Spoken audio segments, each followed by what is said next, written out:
노후의 친구 관계 단절. 노년기는 누구에게나 낯설고도 불가피한 시기다. 은퇴와 자녀의 독립, 신체적 기능의 저하 등 삶의 많은 변화가 일시에 찾아오며 이 과정에서 인간관계의 구조 역시 크게 변하게 된다. 특히 오랜 세월을 함께해온 친구들과의 관계가 점차 소원해지고 단절되는 현상은 많은 노년층에게 심리적으로 큰 상실감을 안겨준다. 젊은 시절 바쁘게 살아오며 무심코 지나쳤던 인간관계의 소중함이 나이 들어 일상에서 점점 도드라지게 드러나는 것이다. 대부분의 중장년층 여성, 특히 오랜 세월 가족 중심의 삶을 살아온 이른바 시어머니 세대는 자신의 삶보다 가족을 우선시해왔다. 자녀 양육, 시댁 봉양, 남편 뒷바라지에 매진하며 정작 자신의 사회적 관계는 뒷전으로 밀려난 경우가 많다. 친구와의 만남은 물론 전화 한 통. 나누는 여유조차 허락되지 않던 나날 속에서 인간관계는 점차 단편화되고 약해져 왔다. 그렇게 시간은 흘렀고 어느 순간 연락하던 친구들이 하나둘 사라져간다는 현실을 마주하게 된다. 문제는 이러한 관계의 단절이 단순한 아쉬움이나 그리움에 머무르지 않는다는 데 있다. 친구가 없다는 사실은 단순히 외로움의 문제를 넘어서 일상생활의 질과 직결된다.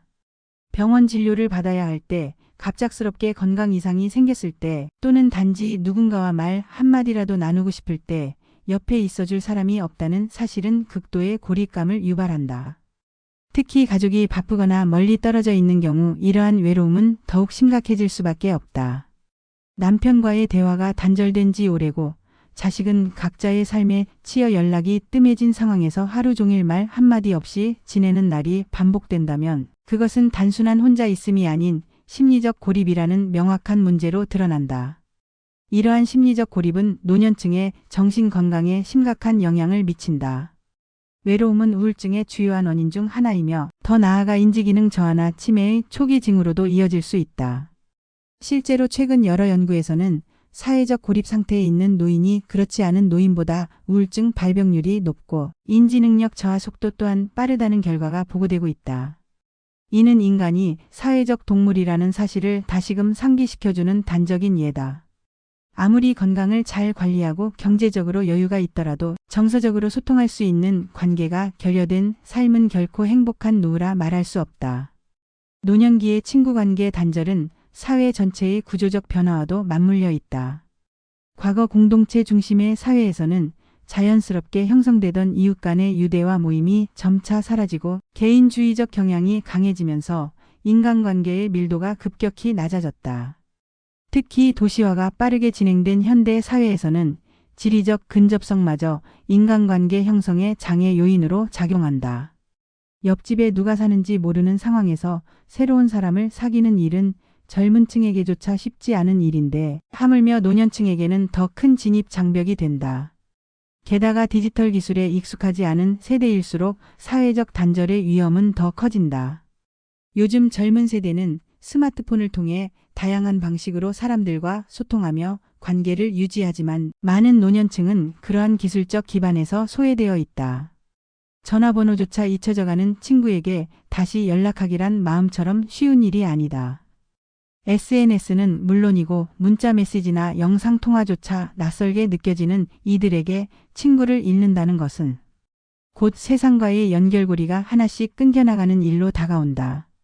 이처럼 노년기의 인간관계 단절은 개인의 노력만으로 해결되기 어려운 구조적 환경적 요소들을 동반하고 있다. 그러나 그럼에도 불구하고 외로움은 반드시 극복해야 할 감정이며 충분히 극복 가능한 대상이기도 하다. 인간은 나이와 상관없이 새로운 관계를 형성할 수 있는 존재다. 물론 그 과정에는 용기와 노력, 그리고 약간의 인내가 필요하다. 하지만 그 대가는 분명히 존재한다. 활기찬 모임에서 웃음을 나누고 가까운 지인과 소소한 일상을 공유하며 삶의 의미를 되찾는 경험은 노후 삶의 질을 크게 향상시킨다. 무엇보다 중요한 것은 지금 이 순간이라는 사실이다. 관계 회복과 새로운 만남은 노후의 어느 시점에서든 가능하지만 그것을 실현하기 위해서는 먼저 외로움의 실체를 직시하고 그 고리를 끊기 위한 실질적인 행동이 필요하다. 이 글은 바로 그 첫걸음을 함께 나누기 위한 것이다. 다음 장에서는 본격적으로 노년기의 친구 관계 단절이 일어나는 구체적인 이유와 그로 인해 발생하는 문제점들, 그리고 이를 해결하기 위한 실천 방안에 대해 살펴보고자 한다. 1. 노후 친구 관계 단절의 주요 원인. 노년기에 들어서며 인간관계가 자연스럽게 단절되는 현상은 단순한 감정의 변화나 개인적인 선택만으로 설명되기 어렵다. 이 현상은 생애 전반에 걸쳐 형성된 사회적 구조와 삶의 방식, 그리고 개인의 심리적 환경적 요인들이 복합적으로 작용한 결과이다. 특히 여성 노년층, 그 중에서도 오랜 시간 가족 중심의 역할을 수행해온 세대에게는 더욱 두드러지게 나타난다. 가장 뚜렷한 원인은 관계 유지의 단절이다. 중장년기에 접어들며 사람들은 사회생활이나 육아, 가사 등으로 인해 타인과의 접촉보다 가족을 중심으로 한 내향적 삶을 선택하게 되는 경우가 많다. 특히 자녀 교육, 남편과 시댁과의 관계에 많은 시간을 소모하면서 자연스럽게 친구들과의 관계는 우선순위에서 밀려난다. 주말마다 모이던 친구들과의 약속이 취소되고 생일이나 기념일을 챙기던 습관도 점차 사라진다. 이러한 무의식적 거리두기는 시간이 지날수록 연락의 단절로 이어지며 친구 관계는 점점 약화된다. 또한 나이와 함께 오는 건강 문제와 이동성의 제약도 중요한 원인이다.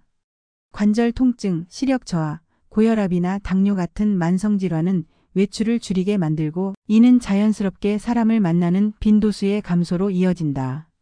젊은 시절 같으면 직접 찾아가거나 자주 전화를 걸던 관계도 이제는 한 번 만나는 일이 점점 어렵게 느껴진다. 거기에 더해 대중교통 이용의 어려움, 운전 능력 저하 등의 물리적 요인까지 겹치면 관계 단절은 더욱 심화된다. 심리적 요인 역시 빼놓을 수 없다. 오랜 시간 친구들과 연락을 하지 않다가 다시 연락을 시도하려 할 때 갑자기 연락하면 이상하게 생각하지 않을까? 이제 와서 무슨 할 말이 있겠나 하는 자책과 주저함이 앞선다. 또 이미 상대가 이 세상을 떠났거나 건강이 악화되었거나 새로운 환경에 적응해버린 경우에는 관계를 회복할 기회 자체가 사라진다. 이처럼 친구 관계의 단절은 다양한 요인이 맞물린 복합적인 현상이며 노년기에 들어 더욱 뚜렷하게 나타나는 특징이라 할 수 있다. 2. 단절이 초래하는 실질적인 문제들. 친구 관계가 단절되며 가장 먼저 찾아오는 문제는 정서적 고립이다.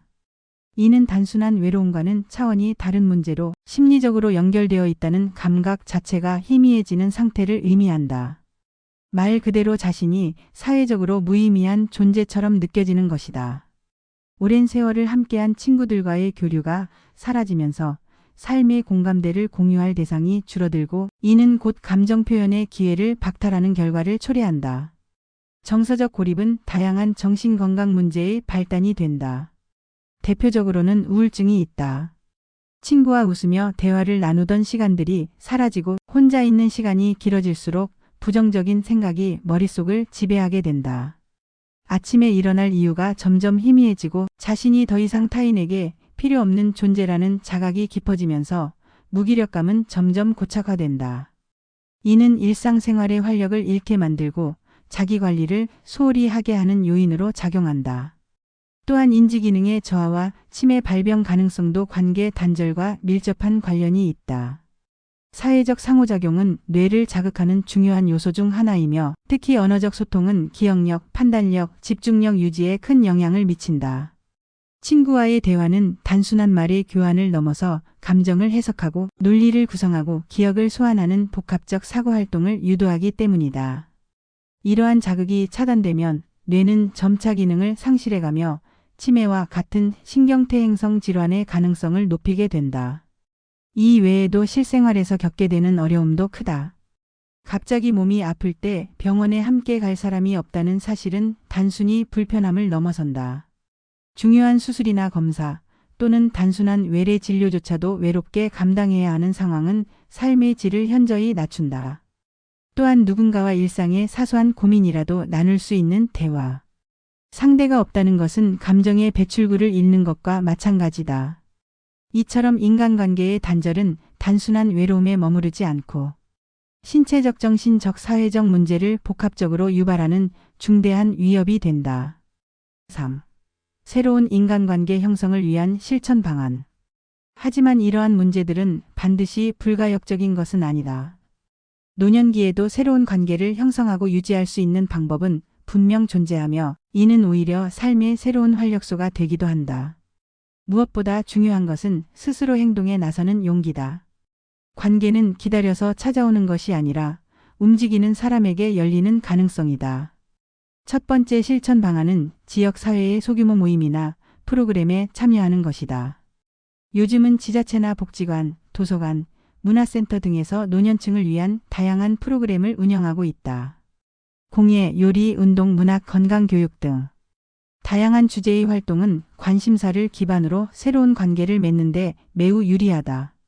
공통된 관심을 가진 사람들끼리는 처음 보는 사이여도 자연스럽게 이야기를 나누게 되고 이는 새로운 친구 관계로 발전할 수 있다. 두 번째는 봉사활동 참여다. 봉사는 단순히 누군가를 돕는 행위를 넘어 나 자신이 사회 속에서 여전히 유의미한 존재임을 확인하는 기회가 된다. 특히 복지기관, 도서관, 지역 아동센터 등에서 어르신들의 경험과 지혜를 필요로 하는 곳이 많아지고 있다. 봉사를 통해 세대 간 소통을 이어가고 나아가 같은 봉사자들과의 유대도 깊어질 수 있다. 이는 자기 효능감과 소속감을 동시에 충족시켜주는 귀중한 경험이다. 세 번째는 디지털 소통 수단의 적극적인 활용이다. 스마트폰 사용이 익숙하지 않더라도 자녀나 주변 사람들에게 도움을 받아 최소한의 기능만 익히는 것만으로도 세상과의 연결은 훨씬 넓어진다. 문자 메시지, 영상통화, 온라인 카페나 커뮤니티 활동 등은 실시간 소통을 가능하게 하고 물리적 거리와 무관하게 관계를 이어나가는 데 큰 도움을 준다. 마지막으로는 기존의 관계에 대한 재연결의 시도다.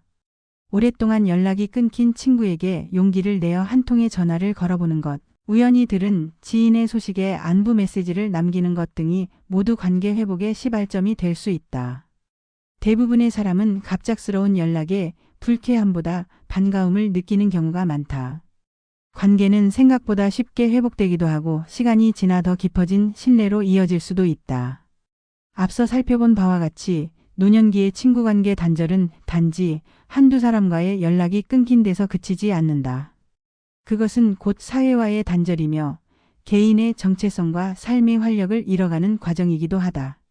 젊은 시절 치열하게 살아오느라 돌보지 못했던 관계들은 시간이 지나 그 공백을 외로움이라는 형태로 되돌려준다. 문제는 그 외로움이 조용히 스며들어 일상 깊숙이 자리를 잡고 때로는 우울증이나 인지, 기능 저하 같은 건강 문제로까지 이어진다는 점이다.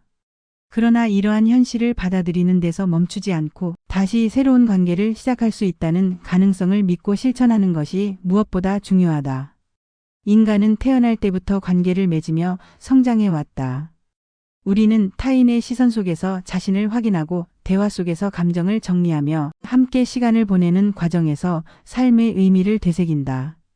이런 점에서 관계는 나이와 상관없이 계속해서 새롭게 형성될 수 있는 살아있는 자산이다.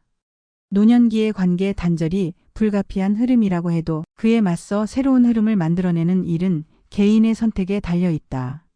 자신을 고립된 공간에 가두기보다는 이제라도 작게라도 세상으로 한 발짝 나아가는 용기를 내는 것이 무엇보다 절실하다. 이러한 관점에서 노년에도 친구를 새로 만들 수 있다는 사실은 단지 위로의 말이 아니다. 실제로 지역사회에는 다양한 프로그램과 활동이 마련되어 있으며 이들은 공통의 관심사를 바탕으로 새로운 인연을 맺을 수 있는 장을 제공한다. 문화센터의 취미 강좌, 복지관의 동아리 활동, 봉사활동 참여 등은 모두 일상에 의미를 더해줄 수 있는 귀중한 접점이다.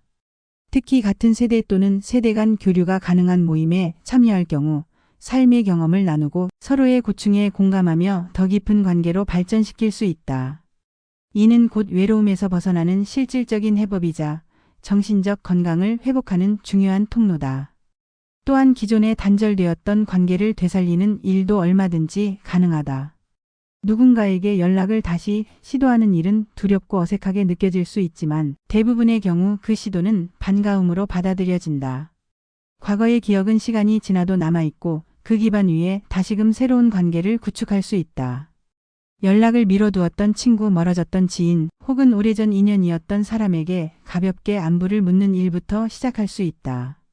이처럼 과거와의 관계 복원은 새로운 만남 못지않게 정서적인 안정감과 친밀감을 제공해준다.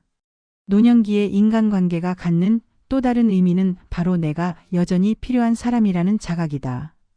친구 관계는 단지 이야기를 나누는 것 이상의 가치가 있다. 함께 식사를 하거나 병원에 동행해 주는 것, 힘든 날에 따뜻한 위로의 말을 건네는 것, 작은 생일 선물을 준비하며 누군가를 기쁘게 하는 거솔 어브디즈는 내가 누군가에게 의미 있는 존재라는 감각을 되찾게 한다. 이는 곧 자기 존중감을 회복하게 해주며 활력 있는 일상을 살아갈 동력이 된다. 단절된 관계 속에서 이젠 필요 없는 사람이 된 것 같다는 생각에 젖어 있었다면 새로운 관계는 그 생각을 근본부터 뒤흔들어 줄 수 있다. 그러나 무엇보다 중요한 것은 마음가짐이다. 관계란 언제나 상호작용 속에서 형성된다. 누군가 다가와 주기만을 기다리기보다는 내가 먼저 손을 내미는 용기가 필요하다. 물론 나이가 들수록 새로운 사람과 친해지는 일이 쉽지는 않다. 그러나 바로 그렇기 때문에 한번 마음을 열고 연결된 관계는 더 깊고 오래 유지되는 경향이 있다. 삶에 대한 애정, 타인에 대한 열린 태도, 그리고 서로의 다름을 포용하는 자세는 노년기에도 건강한 인간관계를 맺을 수 있게 해주는 가장 중요한 요소다. 또한 디지털 기술의 발전은 더 이상 젊은 세대만의 전유물이 아니다. 스마트폰이나 태블릿을 통한 영상통화, 문자 메시지, 커뮤니티 활동 등은 물리적인 제약을 뛰어넘어 사람들과의 소통을 가능케 한다. 자녀나 손주에게 간단한 사용법을 배워두는 것만으로도 새로운 관계 형성과 기존 관계 유지에 큰 도움이 된다. 실제로 온라인 카페나 지역 커뮤니티에서 노년층을 위한 소통 공간이 활발하게 운영되고 있으며 이를 통해 멀리 떨어진 이들과도 꾸준히 교류할 수 있다. 노후는 인생의 끝자락이 아닌 또 하나의 시작이다. 그 시작은 관계를 통해 더욱 풍요로워질 수 있다. 건강이나 경제력도 물론 중요하지만 진정으로 삶을 따뜻하게 만드는 요소는 사람이다. 함께 웃고 울 수 있는 친구, 아침에 눈을 떴을 때 문득 떠오르는 이름, 말없이도 마음을 읽어주는 이의 존재는 그 어떤 조건보다 값지고 소중하다. 그런 사람은 젊었을 때만 만나는 것이 아니다. 지금 이 순간부터라도 조금의 관심과 노력, 그리고 열린 마음만 있다면 누구나 새로운 인연을 만들어갈 수 있다. 외로움은 때때로 아주 깊고 무거운 그림자처럼 느껴질 수 있다. 그러나 그 그림자조차도 빛이 있어야 존재하는 법이다. 그리고 그 빛은 바로 관계라는 이름의 희망이다. 과거의 인연을 다시 붙잡고 새로운 사람을 만나며 스스로 세상과 다시 연결될 수 있다는 믿음만 있다면 어떤 외로움도 충분히 극복 가능하다. 이제는 혼자가 아닌 함께하는 삶으로 한 발짝 내딛어야 할 때다. 노후의 진정한 행복은 고립이 아닌 연결, 침묵이 아닌 대화, 단절이 아닌 공감 속에서 피어난다.